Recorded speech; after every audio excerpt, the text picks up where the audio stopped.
Sejujurnya, salah satu jenis ceramah yang paling saya tidak senangi adalah nasihat pengantin.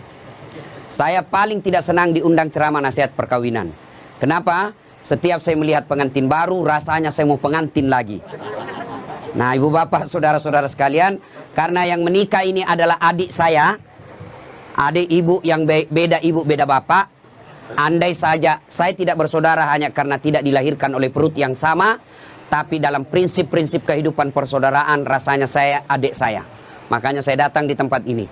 Pun bapak ibu kalau melihat ceramah-ceramah saya di YouTube, itulah karyanya si Ali. Di sini dipanggil rupanya VJ. Saya panggilnya Ali.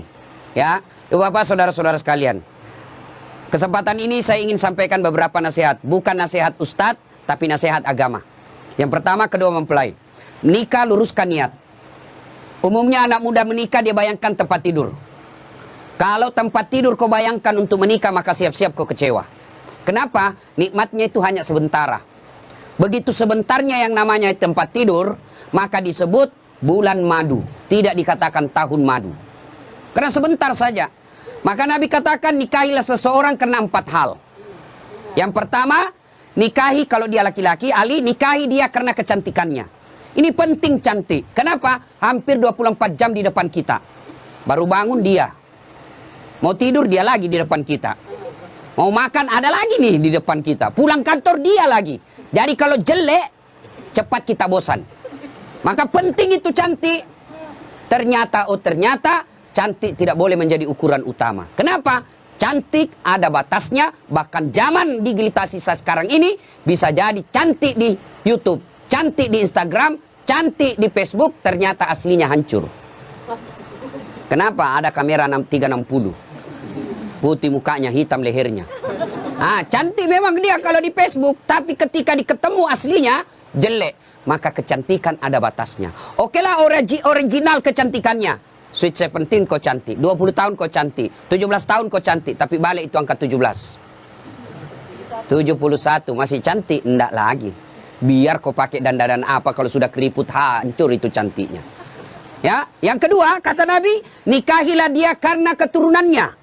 Wajib kita lihat keturunannya, tapi ternyata tidak boleh jadi prioritas. Kenapa? Ada orang bapaknya Nabi, anaknya pengkhianat. Anaknya Nabi Nuh. Ada orang bapaknya pengkhianat, anaknya jadi Nabi, Ibrahim alaihissalam. Boleh melihat keturunannya, tapi tidak boleh menjadi prioritas. Kenapa? Karena ada orang bapaknya ulama, anaknya jadi penipu. Yang ketiga kata Nabi, nikahilah seseorang karena kekayaannya. Penting ini kekayaan. Itulah orang Bugis katakan, komelo koma bene mita ko yerong kayu mau decengi. Kalau kau mau menikah, lihat kamu apa yang kamu bisa hidup di situ. Tapi ternyata tidak boleh jadi prioritas. Kenapa? Harga diri seorang laki-laki, jangan kau gantungkan hidupmu sama mertuamu. InsyaAllah kalau orang Bugis tidak. Bapak saya sempurna sampaikan kepada orang tua mempelai, insya Allah bapak tidak dikecewakan oleh saudara Ali. Setahu saya yang saya lihat secara kasat mata, langka juga laki-laki seperti Ali. Punya prinsip hidup, jujur, dan jangan coba-coba kalau mau dibilang bohong, insya Allah tidak akan bapak temui di situ. Prinsip hidup yang paling penting bagi laki-laki adalah tegas. Ketika dia punya ketegasan, punya prinsip hidup, insya Allah anaknya bapak akan dilindungi. Yang keempat, kata Nabi, nikahi karena agamanya. Bertanya mahasiswa saya di Unhas, Ustadz kenapa agama nomor 4? Mestinya kan nomor 1. Jangan salah paham. Agama betul nomor 4, tapi dia tidak titik di situ. Koma. Utamakan agamanya, karena dengan agama kau dapat semuanya. Mendapat perempuan yang cantik, keturunan baik-baik, anak orang kaya, penghafal Quran, rasanya kalau ada 100 cewek, belum tentu ada 1. Ada yang cantik mukanya, hancur akhlaknya. Ada yang akhlaknya baik, mukanya kesurupan. Jadi untuk cari sempurna ini sangat jarang. Kalau ada perempuan di rumah ini, ya sudahlah cantik, anak orang kaya, keturunan baik-baik, hafal Quran. Kalau ada tunjukkan saya juga masih mau. Iya kan? Sangat susah. Maka Nabi katakan utamakan agamanya. Dengan agama, insya Allah mukanya tidak cantik, tutur kata dan akhlaknya mempercantik itu. Dia tidak kaya tapi akhlaknya baik. Dengan akhlak baik memperkaya dirinya. Dia tidak terlalu keturunan baik-baik, tapi dia sendiri yang baik agamanya, maka dia akan memperbaiki keluarganya. Nah ibu bapak, kita kan mau semuanya. Saya pernah rasakan, Pak. Saya dulu sebelum menikah 7 tahun saya sengsara cari istri. Saya cari yang tinggi karena saya pendek. Begitu saya dapat cewek cantik, putih, bersih, tinggi, saya bilang sama teman saya, enaknya jadi istri ini memperbaiki keturunan. Dia dengar rupanya, dia balik sama saya, ayo kau rusak keturunanku. Saya cari yang tinggi, saya cari yang kerja, saya cari yang cantik, keturunan baik-baik. Tidak dapat-dapat. Akhirnya saya luruskan niat saya. Ya Allah, saya cari penghafal Quran. Alhamdulillah saya luruskan niat saya. Dapatlah yang baik, penghafal Quran, keturunan baik-baik, cantik juga.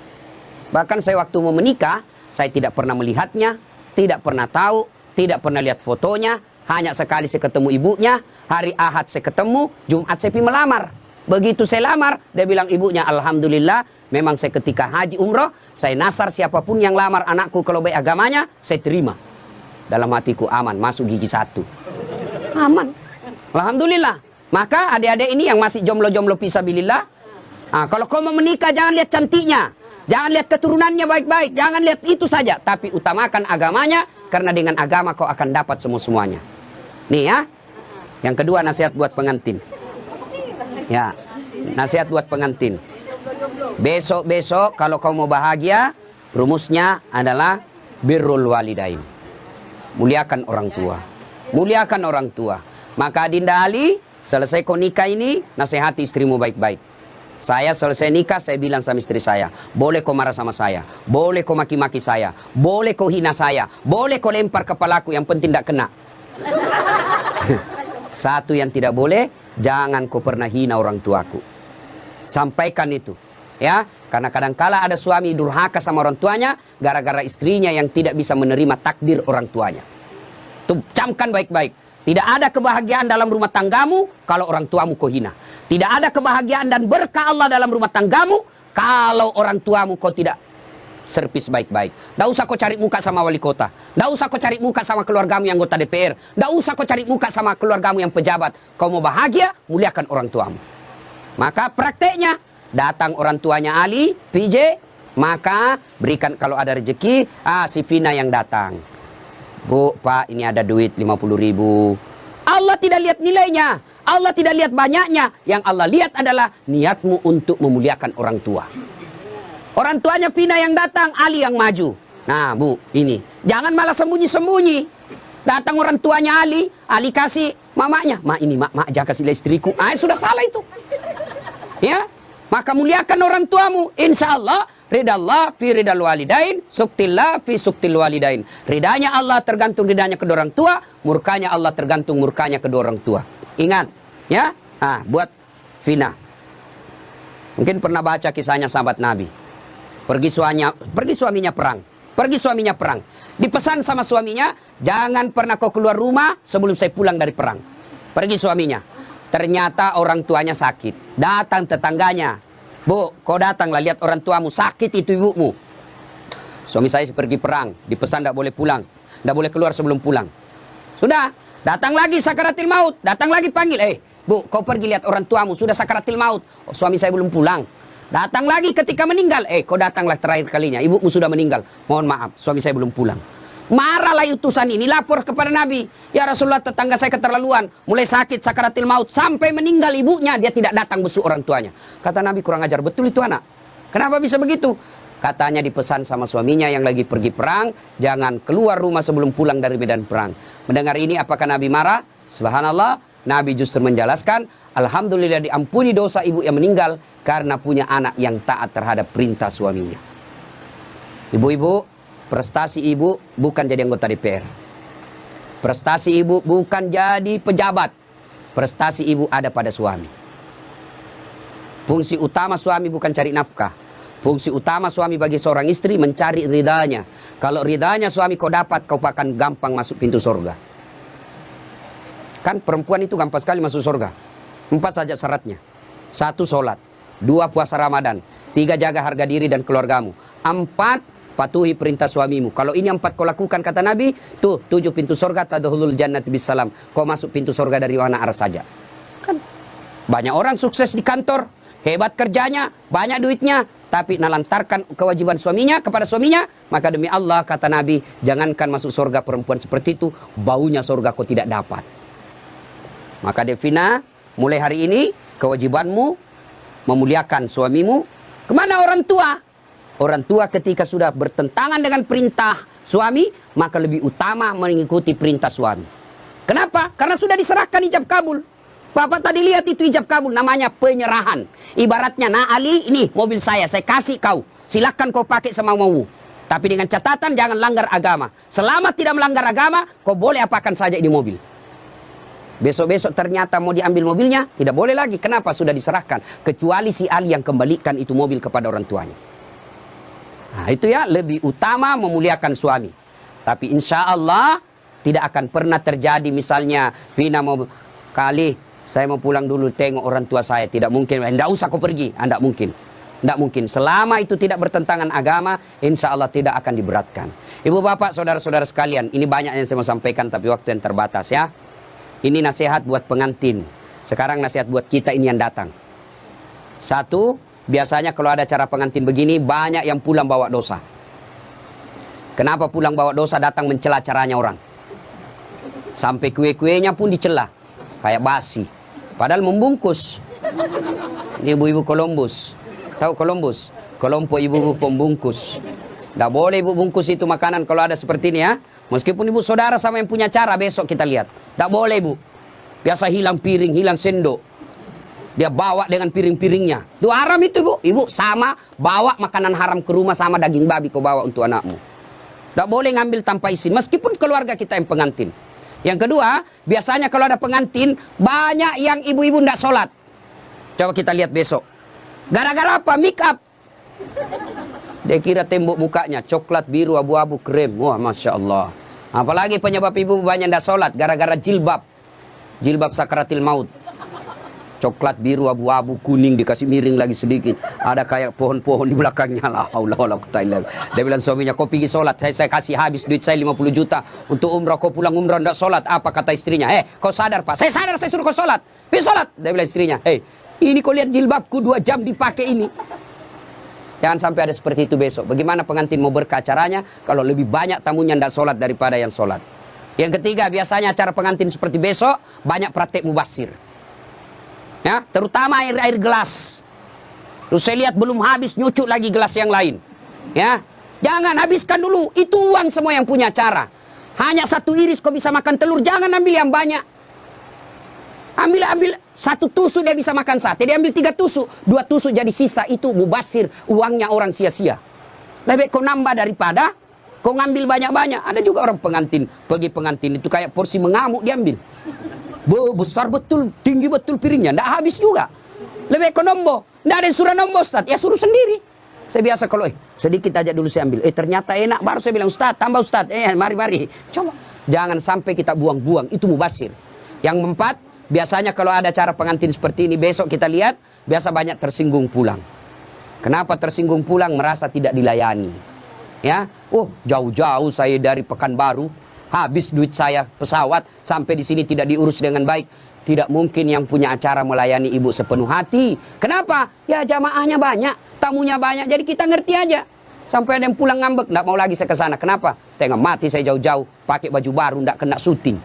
Gara-gara syuting dia ngambek. Ya ibu bapak saudara-saudara sekalian. Nah, akhirnya adik Vina dengan PJ, kamu akan mengalami nanti geger budaya. Ya, persentuhan budaya yang berat. Itu pasti ada konflik, pasti. Ya, kalau tadi selama kau pacaran semua yang enak-enak. Ngomongnya iya kak, iya Dinda, hati-hati ada batu. Itu waktu pacaran. Salam sayang selalu. Itu waktu digoda. Tiap malam video call, ya sayangku. Sudah ada anakmu 2 mulai aslinya keluar. Jatuh istrinya, di mana kau simpan matamu dong? Itu kalau mulai asli. Budaya ini akan ikut menentukan. Saya lihat tadi kalau budaya tadi apa itu berbalas pantun. Saya bilang kalau di Sulawesi tidak jadi pengantin kalau begini. Tidak ada yang bisa balas pantun. Ternyata ya inilah budaya. Maka kuncinya adalah sabar. Ya, ketika terjadi konflik dalam rumah tangga 2 rumusnya. Ibu-ibu dengar ini. Ya. Ini pengantin-pengantin baru juga kita semuanya. Ada yang baru 10 tahun, ada baru 2 anaknya. Ada pengantin baru juga namanya ya. Ketika ada masalah, ini kesalahan kita ibu-ibu banyak apa? Ada masalahnya curhatnya di Facebook. Ada masalahnya curhatnya di WhatsApp. Dia berdoa tapi di medsos. Ya Allah lindungi suamiku. Ya Allah bukakan rezekinya suamiku. Sibuk betul itu Tuhan mau baca statusmu. Ketika ada masalah kata Allah dalam Al-Quran, ada masalahmu, suamimu nakal, suamimu selingkuh, tidak usah curhat sama orang lain. Ini ibu-ibu gampang betul dia curhat sama tetangganya. Ngapain kau cerita masalah rumah tanggamu ke tetangga? Besok-besok ada Vina bertengkar sama suami, jangan terlalu cepat cerita sama orang tua. Langsung kau curhat sama orang tuamu, kau telepon menangis-nangis. Besok 2 minggu kemudian akrab lagi. Apalagi kau sudah ungkap semua kejelekan suamimu. Tidak usah. Ada masalahmu, kata Allah, ista'inu bisabri wassalah. Sabar, perbaiki solatmu, saya yang selesaikan masalahmu. Bagaimana itu sabar? Aplikasinya, alladzi idza asabatu musibah qalu inna lillahi wa inna ilaihi rajiun. Oh, saya tidak sangka istriku begini. Oh, saya tidak sangka suamiku begini. Oh, saya tidak sangka mertuaku begini. Tapi itulah jodohmu. Maka lebih kau ucapkan inna lillahi wa inna ilaihi rajiun. Banyak rumah tangga yang akhirnya hancur gara-gara terlalu cepat curhat sama orang lain. Curhatnya lebih parah di medsos. 500 temanmu di medsos. 500 yang tahu rahasia keluargamu. Tidak usah kau cerita sama orang lain. Tidak mungkin dia cerita saya Ustaz. Dia masih sepupu saya. Siapa yang menghalangi Nabi dakwah awal-awalnya? Abu Sufyan. Siapa itu Abu Sufyan? Sepupu satu kalinya Nabi. Tidak mungkinlah dia cerita saya Ustaz. Dia masih saudara saya. Siapa yang dorong Nabi Yusuf masuk ke sumur? Saudaranya. Tidak mungkinlah dia begitu. Dia makcik saya, dia pacik saya, saudara bapak saya. Siapa? Abu Lahab. Saudaranya bapaknya Nabi. Jadi barangkali ketika kondisi normal rumah tanggamu tidak ada yang sentimen. Tapi ketika kondisinya lain dari yang biasa, dia lihat rumah tanggamu bahagia, dia lihat rumah tanggamu kaya, dia miskin saudaramu, saudara sekandung, belum tentu dia baik. Ada namanya dengki. Ini setan masuk, dia hasutlah kau. Ketika situasinya lagi labil emosimu, kau tidak stabil marahmu, datang saudaramu belum tentu niatnya baik, dia mau sama nasibnya sama kamu, susah juga rumah tanggamu, maka dia hasut kau yang tidak benar. Maka ada masalahmu jangan curhat sama manusia. Tidak usah. Lebih kau curhat kepada Allah. Bangun sholat tengah malam. Ngadu kepada Allah. Termasuk ibu-ibu nih. Yang sudah mulai tua. Muka-muka sakaratil maut. Suami mulai lain-lain. Tidak usah kau curhat sama orang lain. Curhat kepada Allah. Ya Allah, engkau yang memelihara suami saya. Ya Allah, lindungi suami saya. Ya Allah, bahagiakan rumah tangga saya. Allah sudah janji. Ud'uni astajib lakum. Minta kau sama saya. Pasti saya kasih. Itu janji Allah. Ya. Maka ibu-ibu, saya yakin di sini semua punya rumah ada ke rumah tangga tidak ada masalahnya? Kira-kira ada rumah tangga tidak ada masalahnya? Tidak mungkin. Jangankan manusia biasa, Nabi saja ada masalahnya. Dalam rumah tangga, dalam struktur keluarga, Nabi diusir. Diusir dari Mekah kan, hijrah ke Madinah. Siapa yang usir? Bukan orang lain. Siapa? Pamannya sendiri. Dalam ekonomi, apa Nabi kaya? Tidak, Khadijah tadinya kaya, miskin setelah bersuamikan Rasulullah. Sampai dijelaskan pernah 3 hari 3 malam tidak makan. Itu Nabi. Dalam kesetiaan rumah tangga, Nabi pernah diuji dengan kesabarannya. Dengan cara apa? Aisyah difitnah selingkuh. Itu Nabi. Apalagi kita. Ada yang bilang sama Ustaz, hebat betul rumah tangganya. Kenapa? Bahagianya rumah tangganya. Kenapa kau tahu? Itu foto-fotonya di Facebook, romantisnya. Ya itu foto di Facebook berapa menit kita bisa bikin. Bodoh itu namanya kalau bertengkar dia share di Facebook. Beleng-beleng namanya itu. Tak mungkin lah, semua yang baik-baik. Maka begitu ada masalah, ista'inu bisabri wassalah. Sabar saja. Yang kedua, perbaiki sholat. Nah ini sholat yang jadi masalah. Ya, apalagi kalau pengantin baru. Subuh terutama. Allah kasih toleransi. Tapi sekarang sudah modern Pak. Ada air hangat, ada air sudah. Tidak seperti pengantin baru dulu kan. Rumah tidak ada kamarnya. Tamu 1 minggu baru pulang. Bingung kita Pak. Mau cari kamar tidak ada. Malu-malu lagi. Kamar mandinya dibawa pula. Mau mandi dilihatnya orang basah kepala. Tidak enak. Sekarang aman. 1 kamar sudah ada kamar mandinya di dalam. Pun kalau kenapa malu? Kenapa mesti malu? Ini sudah halal. Ya. Nah ibu bapak saudara-saudara sekalian. Banyak yang ingin saya sampaikan tapi waktu yang terbatas. Ada yang saya lupa satu lagi. Adinda Ali. Besok-besok kalau marah jangan gampang bilang talak. Ini dengar semua laki-laki. Ya. Marah jangan gampang bilang talak. Misal kau bertengkar langsung kau bilang saya talak kamu. Jatuh talak 1. Artinya masih boleh campur. Damai malamnya masih boleh campur. Tapi ketika kau bilang saya talak kamu, 5 menit kau banting pintu saya talak kamu, jatuh talak 2. Artinya kamu tidak boleh campur sebelum nikah ulang. Panggil 2 saksi, ibu bapaknya, ada mahar, ijab kabul, baru boleh campur. Nikah ulang. Kalau kau tidak nikah ulang campur, sama hukumnya kau berzina. Bagaimana kalau dia, saya talak kamu. 5 menit kemudian, saya talak betul kau. Keluar dari rumahnya dia, banting pintu, saya talak kau cilaka. Jatuh talak 3. Artinya apa? Harus cerai dulu baik-baik. Lalu dia nikah dengan dia menunggu 3 bulan, lalu menikah dengan laki-laki lain. Ternyata tidak cocok, dia cerai dengan laki-laki tersebut, kau harus menunggu lagi 3 kali haid, baru kau nikah kembali.